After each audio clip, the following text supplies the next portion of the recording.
the flamboyant Borgias. In Rome, in August 1492, just before Columbus sailed, Cardinal Rodrigo Borgia, a Spaniard of immense wealth and no scruples, had become Pope Alexander VI. Borgia was a man of 60 years, with the most charming manners, but complete lack of morals. He had gone to Rome in his early 20s and had been made a cardinal by his doting old uncle, Pope Calixtus III. The young cardinal's charm and magnetism were irresistible, and his conduct with women was scandalous. His behavior had not improved with the passing years. Now, at 60, he made no effort to conceal the fact that he had broken his vows and that he was the father of 5 children, all of whom he adored. Lucretia, who was 12, with long hair like spun gold in the eyes of an angel, was the idol of her father. Caesar, his second son, was 18, handsome, tall, and so very strong that he could slice off the head of a bull with a single blow of his sword. The bullfight was his favorite sport, and that of his father, the Pope. The old Roman Colosseum, then in ruins, was turned into the Plaza del Toros, the bullring of the Spanish Pope. There young Caesar Borgia often entered the ring as the toreador. Once it was said, as the bull became mad, having gored the horse of the picador and tossed the rider to his death, Caesar rushed in, pierced the bull in the neck, and killed it. "Olé, olé!" shouted the crowd as the great animal staggered, swayed, and fell to the ground. "Olé, olé!" shouted the Pope in his resonant voice, cheering on his own torero for having vanquished the black bull. Bowing to the right and left, Caesar gracefully accepted the plaudits of the crowd, while Lucretia threw down upon him a shower of yellow roses. Alexander VI, filled with pride and love of his children, now began to arrange marriages for them that would be of use to him as ruler of the papal state. The husband he settled on for Lucretia was a relative of Ludovico Sforza of Milan. For his older son, Juan, who was 20, he had arranged a Spanish marriage with a young cousin of Ferdinand of Aragon. The wedding ceremony took place in August 1493 in Barcelona at the court of Ferdinand and Isabella. Columbus was not there to witness the ceremony, for by August he was already on his way back to the seaport of Cadiz, from which he was to leave on his second voyage to the New World. The letter which Columbus had sent on from Lisbon, describing his voyage of discovery, was soon being printed with imaginary illustrations and widely circulated. A handwritten copy had been sent at once to Pope Alexander, with an appeal from Ferdinand and Isabella that he verify their ownership of the islands which Columbus had discovered. They had word that King John was already equipping a fleet to be sent to those islands, claiming that they belonged to Portugal. Happily for them, the Pope was a Borgia and a loyal Spaniard. On May 4th, 1493, Alexander VI obligingly issued a papal bull in which he declared that all the lands Columbus had discovered belonged to the sovereigns of Castile, provided the lands had never been in possession of any other Christian prince. Even before the papal bull had reached Barcelona, the Portuguese ambassador was there, claiming that those lands had indeed been in the possession of another Christian prince, namely his own prince, Prince John of Portugal. In 1481 it had been decreed by a previous pope that all lands south of the Canary Islands and west of Guinea should belong to Portugal. The islands which Columbus had discovered lay west of Guinea.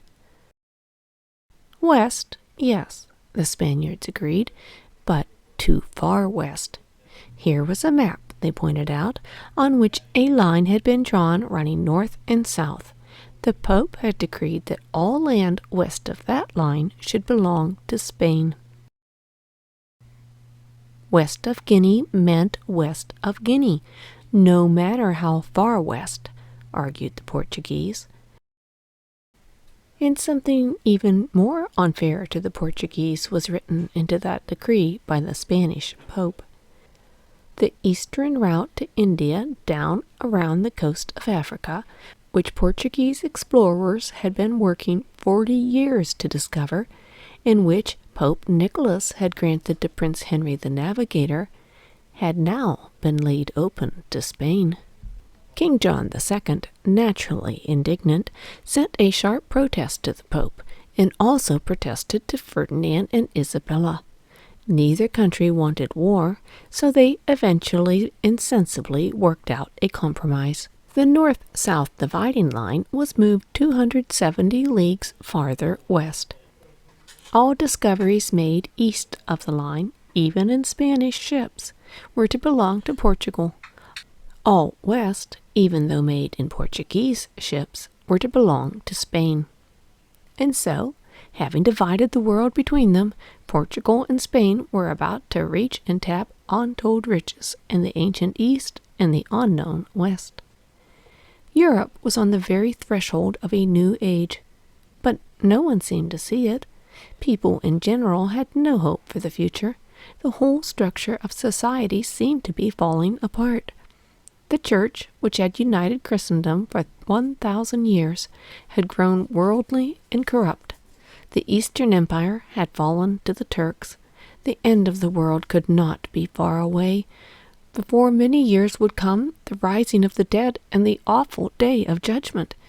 This prophecy of doom was to be found in the great book of history published that year, 1493, in the German city of Nuremberg, the first illustrated history of the world ever to be printed.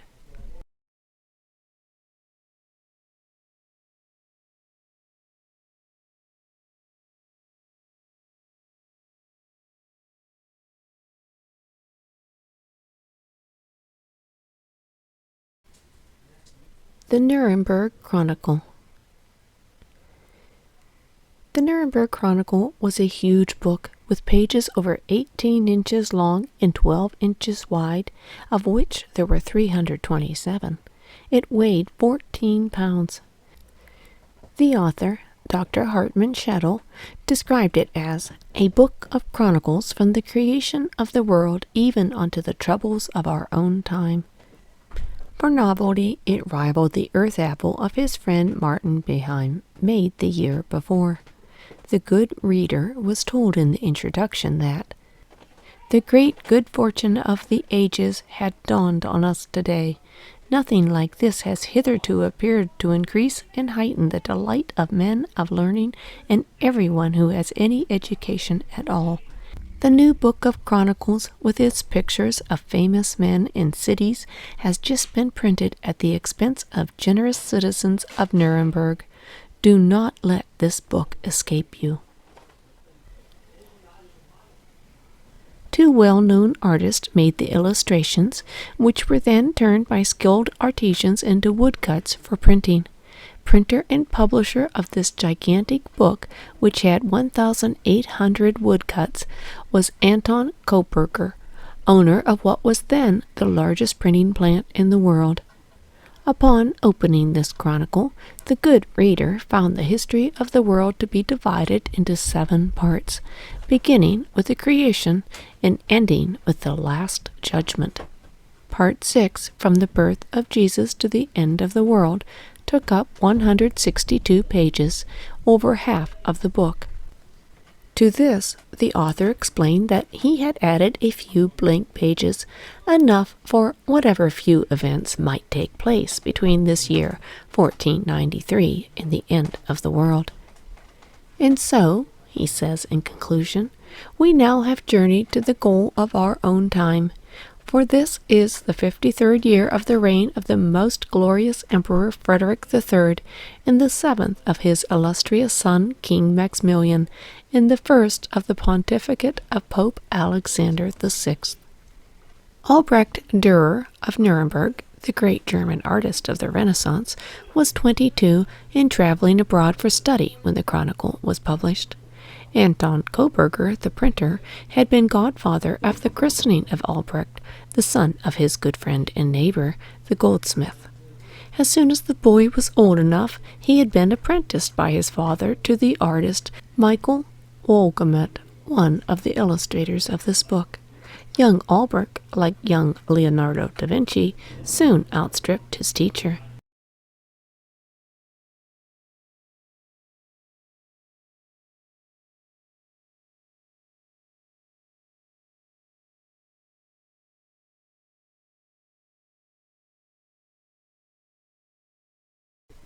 The House of Hapsburg. The most glorious Emperor Frederick III died in August 1493. For the past 7 years he had been ineffectual as a ruler. Living in retirement, he had passed his time musing on the past and future greatness of his country, Austria, and of his family, the House of Hapsburg. One day, to his delight, using the 5 vowels of the alphabet in order, he evolved a sentence that expressed the supremacy of Austria, both in Latin and German, and from then on this motto appeared in all of his books. A. Austria, E. Est, I. Imperator, O. Orbe, U. Universo. Austria is ruler of the universe, are the Latin words. All the earth is subject to Austria, is the German translation. How much of the earth actually would be subject to his grandson could not have been imagined by anyone in 1493 when Frederick III died, and his illustrious son Maximilian succeeded to the ancient title of Holy Roman Emperor. Always the exact opposite of his listless father, the new Emperor Maximilian was as boyish and likable and full of life at 34 as he had been at 18, when he had dashed in like a white knight to rescue and marry Mary of Burgundy. He was still the white knight, ready for romance and adventure. He always had a great scheme in his mind, which he was sure would turn out right. Happy if it did, never downhearted if it did not. He just went off hunting in the Tyrol Mountains and forgot about it. 2 years before he became emperor, one of his fine schemes that miscarried was designed against France. This was a plan to get hold of Brittany by marrying the Duchess Anne, much as he had gotten hold of Burgundy by marrying the Duchess Mary. The Duke of Brittany had then died, leaving as his heir a 13-year-old daughter, Anne, a very intelligent girl with a decided mind of her own. She loved Brittany and did not propose to let her Brittany become part of France. So, for protection, she accepted Maximilian's proposal of marriage. At that time, Maximilian was far away in the neighborhood of Vienna, fighting against Hungary. He sent a proxy to Brittany, and he and Anne were married at long distance. This determined girl of 13 and her dashing bridegroom were never to meet. Madame Anne of France saw to that. She did not propose to stand by and see Brittany slip away to Austria. This was her last year as regent for her brother Charles VIII. Nothing could have delighted their old father more than this last act of hers, which was to annex Brittany and complete the unity of France. There was only one way she could see to accomplish this. Charles VIII must marry Anne of Brittany, and do it quickly, before Maximilian should have time to get there to claim his bride. True, Charles was already married to Margaret of Austria, who had been Queen of France for 8 years and was now 11. Madame Anne loved Margaret and was sorry that she must suffer for the rash act of her father Maximilian, but private feelings could never be allowed to interfere with affairs of state. The welfare of France demanded that Charles VIII should marry Anne. Brittany would fight desperately against this union, and her cities would have to be taken by force. So Charles was sent off at the head of an army to capture the cities one after another. When the last one fell, Anne of Brittany was given her choice, either to go to Maximilian and lose Brittany entirely, or marry Charles and keep Brittany as long as she lived. Caring more for Brittany than anything else in the world, Anne accepted the lesser of 2 evils. They were married on December 6, 1491, Anne of Brittany and Charles VIII of France. Maximilian had been robbed of his wife. His young daughter Margaret had been robbed of her husband and her crown. Margaret was heartsick. When Charles came to say goodbye as he was leaving for Brittany, she had been suspicious that he might not be coming back to her. Even though he reassured her, she was haunted by fear. Her nurse tried the best to comfort her. "Do not weep, my sweet," she told her. "You are the daughter of a great king. Your brother Philip is a great prince. You may not have this king, but you will have another. Do not weep, my darling." Soon, too soon, Margaret's clothes were being packed, and she was to leave Amboise to make room for Queen Anne. But she was not yet allowed to leave France, because Charles VIII did not want to give back the territories Margaret had brought as her dowry. It was 2 years before he was persuaded to give them back to her father Maximilian, and Margaret could go home to Flanders. Her escort was Charles of Angoulême. He had married Louise of Savoy, who now had a baby daughter named Marguerite. It was then June 1493. 10 years had passed since the 3-year-old Margaret had been handed over by representatives from Gaunt. Now, a lovely girl of 13, she was being handed back. Madame Legrand, who was waiting for her at Cambrai, still looked surprisingly young and beautiful, and was delighted to see what a charming girl her little namesake had become. She was so poised and yet so natural in her manner, and so brave as she was saying farewell to each of the dear friends from France who had come this far with her. To each one she gave a parting gift with a sad smile, but no sign of tears until she reached her nurse. As she handed the gift to this dearest one, whom she would never see again, she could not bear it. Tears rolled down her face. Margaret went with Madame Legrand to her residence, which was at Malines, a small, quiet town in the Flemish countryside, on the banks of a small river. There again, as the Archduchess of Austria, Margaret would await a further assignment by her father Maximilian, the next marriage that he thought would be advantage to the house of Hapsburg. In addition to Margaret, there was also her brother, 15-year-old Philip, a spoiled, good-looking boy known as Philip the Handsome. For Philip, their father, the Emperor, must likewise arrange a marriage calculated to enhance the wealth and power of the Hapsburgs. Philip, who was the Duke of Burgundy as well as the Archduke of Austria, had now become the ruler of the Netherlands, to the great joy of the people of Flanders. Philip was their natural ruler, son of their Duchess Mary, not a foreigner foisted upon them like his German father. Philip spoke only French and Flemish, not a single word of German, even though, as heir to the throne of Austria, he might one day be the next German emperor. The boy's whole education, in fact, had been sketchy and haphazard. That suited Philip. Why worry about an education when he was happy without one, and everyone liked him? He was glad to be the Duke, but to struggle over the government, that was boring business.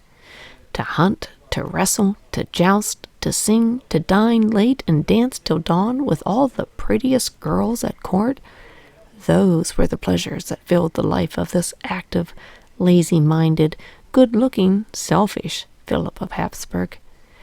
This was the prize awaiting the lucky or unlucky princess his father, the Emperor, was to select for him. Who would the Emperor choose to be the lucky bride for his son?